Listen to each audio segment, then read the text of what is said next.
ఇది original sir, ఇది Miyazaki.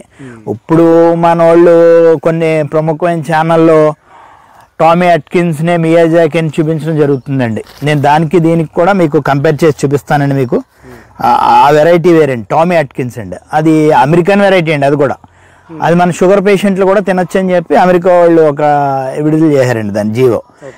అది కొంచెం ఫైబర్ ఉంటుందండి దాంట్లో. దీంట్లో ఫైబర్ అనేది ఏమి ఉండదండి. అది కీపింగ్ క్వాలిటీ అంటే అది ఉంటుందండి. దీనంత కీపింగ్ క్వాలిటీ, దీనంత అరోమా ఉండదండి దానికి. అది ఇంచుమించు మీకు కేజీ క్యాచ్ చేస్తాడండి. హెవీ హీల్డింగ్ అండి, బాగా హీల్డింగ్. అది కూడా ప్రతి ఒక్క రైతు కూడా దాన్ని కూడా ప్రోత్సహించవచ్చండి. దీనికి ఎంత వస్తుందండి హీల్డింగ్? ఓపెన్ లో పెంచుకుంటే మనకి ఇంచుమించు ఇప్పుడు ఈ థర్డ్ ఇయర్ నాకు ఒక 50 కాయల దాకా వచ్చినాయి సార్. థర్డ్ ఇయర్ మీకు ఆల్మోస్ట్ 250 గ్రామ్స్ చేసుకోండి. ఈ చెట్టుకి వచ్చినాయి? ఈ చెట్టుకే వచ్చినాయండి 50 కాయలు. ఇది ఆల్మోస్ట్ ఒక 10 ఫీట్ పెరిగిందా? 10 ఫీట్ ఉంటుందండి. 3 years ఏజ్ అండి ఇది.